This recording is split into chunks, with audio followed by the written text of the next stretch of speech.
Hey everybody, this is the Esoteric Cross. I make videos about how to gain your personal power while learning ancient secrets, and if that sounds like something that you're into, please hit the like button and subscribe and gain insight from this perspective in the cosmos. In this video, we're going to uncover some of the powerful secrets of the High Priestess card in Tarot. We're going to talk about the basic meanings of the card, the astrological associations of the card, and the relationship it has with the Kabbalistic tree of life, and ways that we can practically work with this energy. I hope that this can be a great resource for you on working with the wonderful depths of the wisdom of the High Priestess. Labeled with the number 2, the High Priestess is the third card that shows up in the Major Arcana. These cards in the Major Arcana are showing us the big story within the path of initiation into the mysteries. This is all about finding knowledge of the self, or gnosis. The Minor Arcana contains the 4 suits of tarot and highlights the minor details along this path of initiation. When we are examining the Major Arcana, we are seeing the archetypes of the self, or aspects of consciousness, but we're also seeing places along this path. We can definitely view the Major Arcana in different ways, viewing it from 0, the Fool, to the 22nd card, labeled 21, the World. But you can also view this path in other ways that we will talk about later on in this video. Viewing the path of initiation in multiple ways will give you deeper insights on each of the cards, and the High Priestess is no exception to that. If we're following the path from the Fool to the World, then the High Priestess will come right after the card 1, the Magician, and will be placed before card 3, the Empress.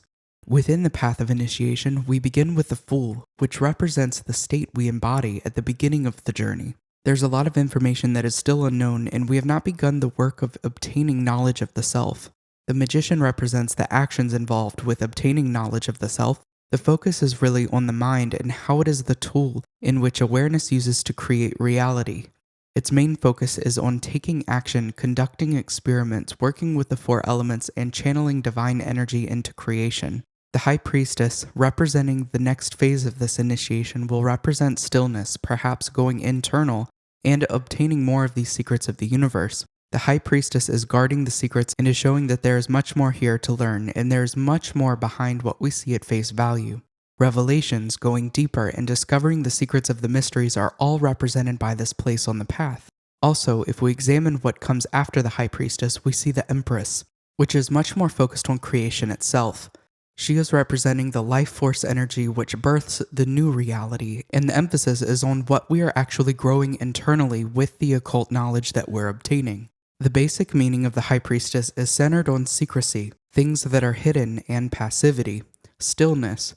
This is all about occult knowledge. The word occult comes from the Latin verb occultare, which means to conceal or to hide. The High Priestess is a figure representing something that guards this occult knowledge, but at the same time is really offering it to any who dares to approach it. The meaning is to look behind the veil, look past the surface. Don't take everything at face value. Look at the double meanings of things, and when you do this, you start to obtain this deep occult wisdom. Typically, within cults, the High Priestess would be the woman representing the divine feminine aspect, who contains the wisdom of the cult. The High Priestess will take on this role of the divine feminine within rituals. This divine feminine comes up a lot within this card, and this is not the only card that is associated with the divine feminine. As we can see themes of this within the Empress and the Star, there are many facets to the divine feminine, and while the Empress represents fertility and growth embodied by the feminine energy, the High Priestess shows something quite different. We can see a bit more of a cold aspect here. I don't mean that in a negative way, it's just that the Empress is the more warm and nurturing side, and the High Priestess embodies more of a darkness. This darkness should not be mistaken for evil. Let's explore more of this darkness by talking about the astrological association for the High Priestess. The astrological correspondence here is the moon. I've talked quite a bit on this channel about the sun representing masculine energy and the moon representing feminine energy. Sometimes I can see people react as if this is a controversial take, and I get that.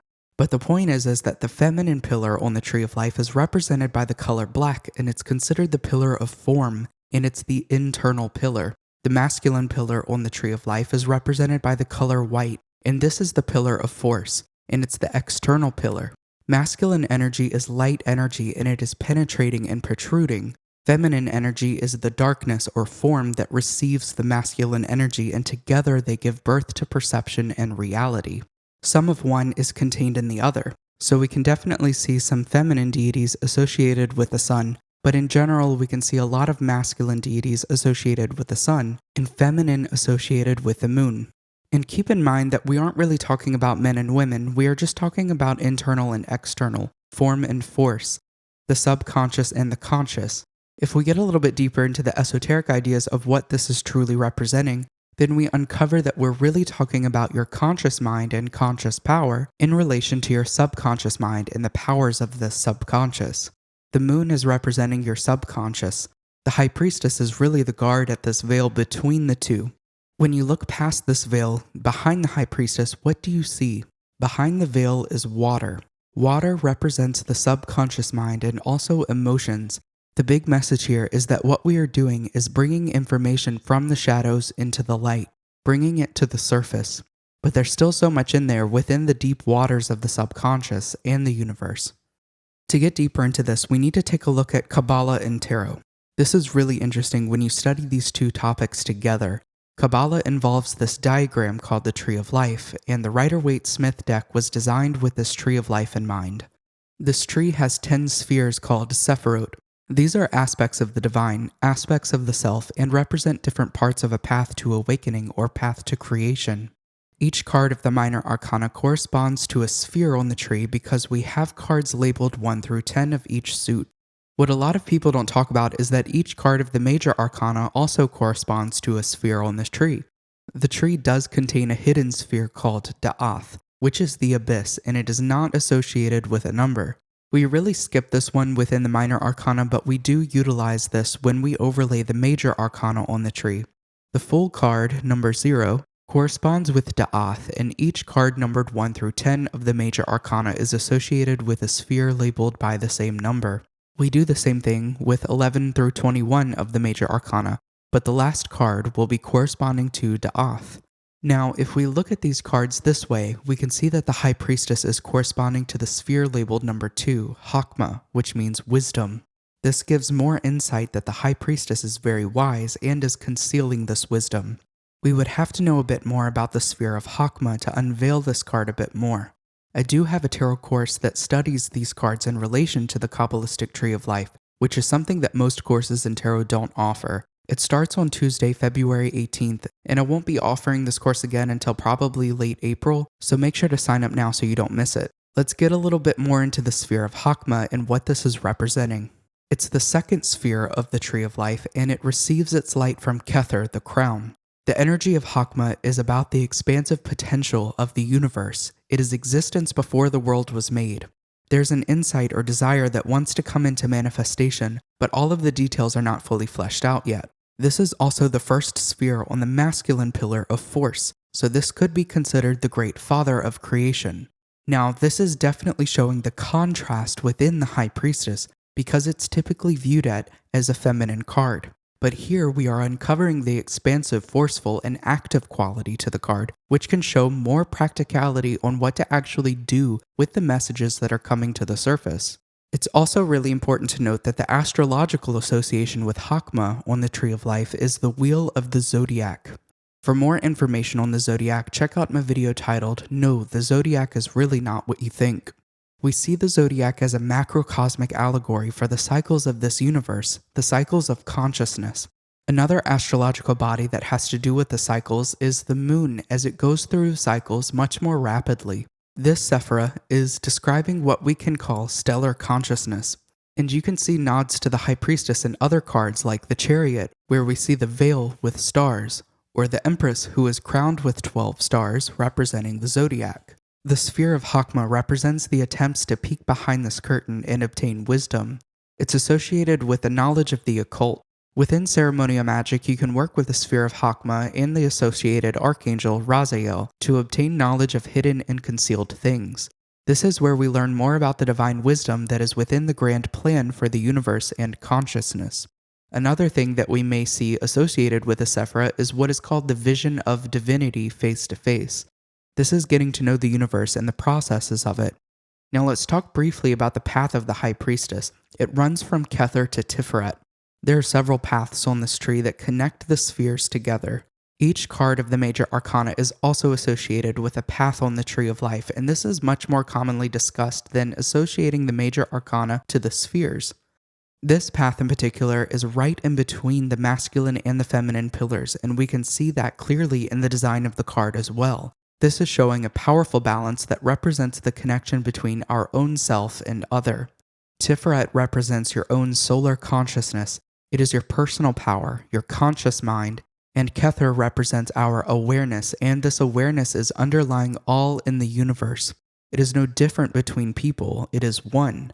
This link between the two can be represented here by the High Priestess.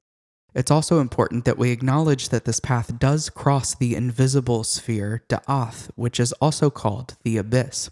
There's something hidden here, a certain darkness or perceived emptiness that we are all familiar with. This High Priestess and this path is the key to moving right into that space to see what is discovered. This is where the personal self could be dissolved and straight into oneness. One powerful meditation we can do to connect with this High Priestess energy is visualizing an ocean. Set a timer for 20 minutes. Imagine that our consciousness is this vast and mighty ocean, and we submerge a bucket into this ocean. At first, we can see the light of the sun still. It is still bright in the ocean, and we can even look up and see the surface. We descend deeper and deeper, eventually to the point where it is all black. Keep going until the 20-minute timer ends, descending completely into this emptiness and darkness. You may be surprised on what you find in there beneath the surface of our outward-facing reality. Now, the truth is that we never really fully get behind the veil of the High Priestess. We may pull some things up to the surface, yes, but then it becomes one with what is actually out in the open.